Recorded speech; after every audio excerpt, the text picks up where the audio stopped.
Hi everyone, hello Oxygen Life, and anyone else who may be listening that's not part of us. For those of you who don't know, I'm Kelly Dawson, married to the amazing Ray Dawson, who is an elder in the life of the church, in the life of Oxygen Life, and we are currently at the Western Suburbs congregation. And today I have the privilege of sharing my salvation story with you, how Jesus broke into my life. And it really is one where I have grown up pretty much knowing him my whole life. I can remember at the age of about 6 or 7 giving my life to the Lord. Around about the age of 7 or 8, got baptized.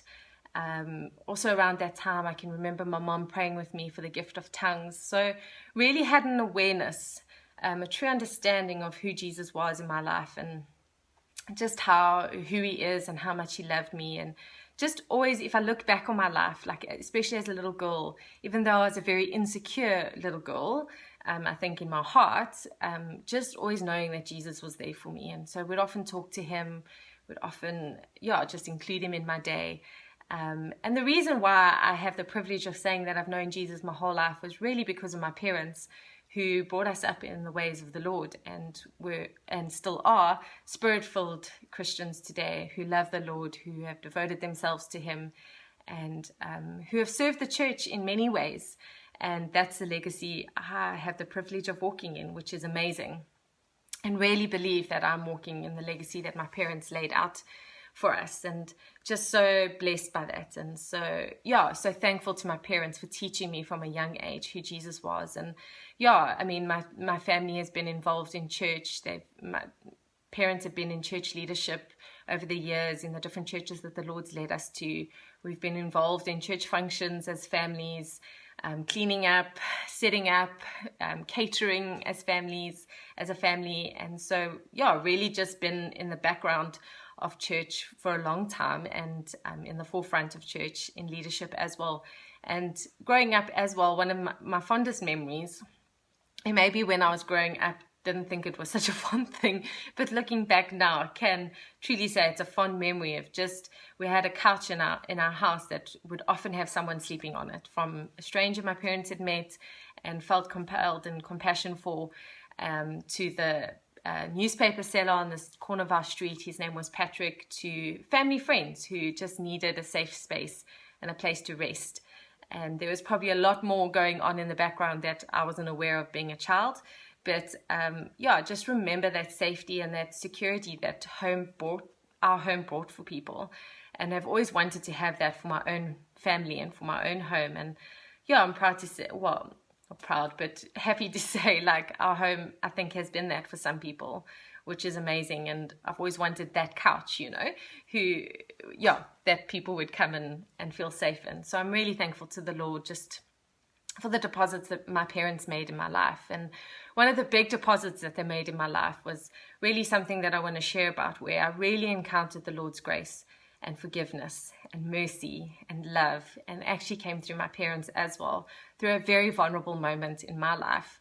In high school, I was in a relationship with a guy for about 6 months, but after we broke up, there was still contact, and it was an unhealthy relationship, and we got up to things that we shouldn't have gotten up to.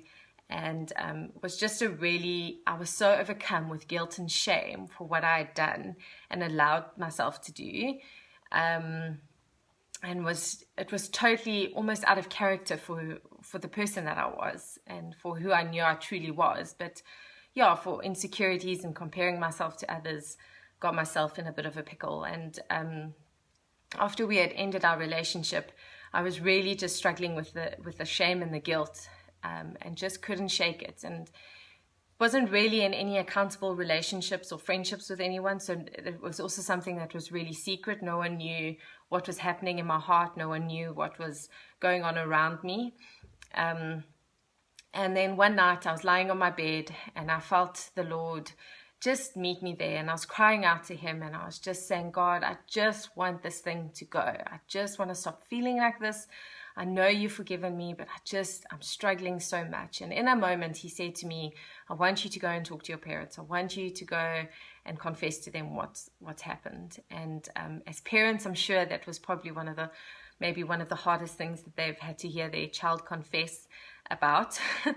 And yeah, but in that, as I sat on their bed one evening and just cried and cried and cried and shared my heart and shared what I was feeling and what had happened, and they just received me with such mercy and with such grace and with such love, and they didn't judge me, they didn't condemn me, they didn't shout at me. It was just a real moment of actually how the Lord received me in that moment, and what Jesus had done on the cross for me, which was just a super powerful moment. And I can remember going back to my bed just being actually blown away about how gracious my parents were towards me and how much love they showed me and how much they were for me, and really just reflected on how Jesus was that for me and is that for me. And from that moment, I think definitely was just set free from that shame and that guilt that I struggled with. And the rest of my walk with the Lord has definitely been one of walking out of my own insecurities. I definitely would not have been sitting in front of a camera videoing myself, and also would not have stood up in groups of people to talk in front of or anything like that. So I was quite an insecure person, didn't feel very confident about myself and always comparing myself to others. But I can definitely say that the Lord has set me free from those things, even though every now and again the enemy tries to pull me back into that thinking. I do know and firmly believe that because of the cross and because of Jesus, that he has set me free from those things, and those things don't hold me captive anymore. And yeah, just even being able to confess to my parents and bring stuff into the light was just such a key moment for me of knowing the power. The word talks about confess your sins one to another so that you may be healed.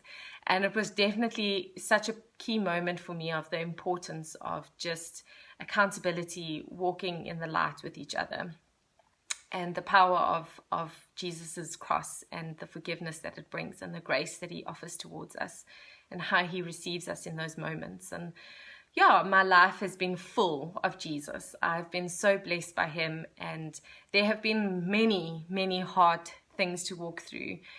But I know in my heart of hearts that the one constant that I've had through it all has been Jesus, right from when I was a little girl to right now when I'm a bigger girl.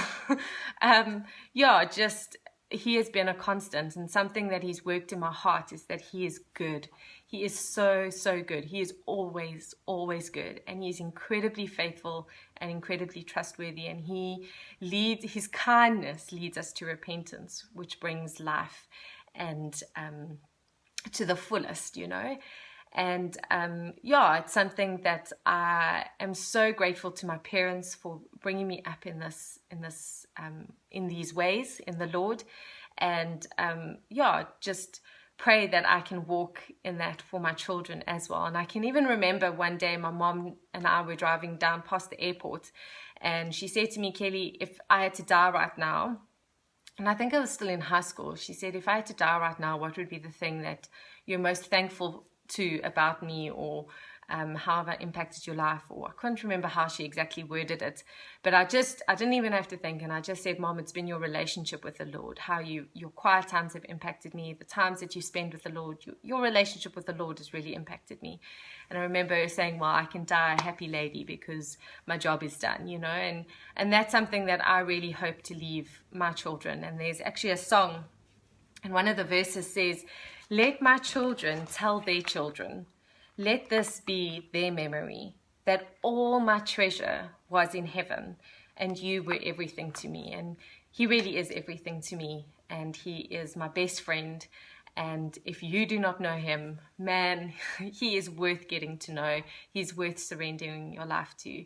And so I hope this has really blessed you. I am walking out every day with Jesus, and I'm definitely not perfect, but loving the walk with Jesus. So you can too, and he can touch your life and change you as well. And I promise you, for the better. Sending lots of love. Goodbye.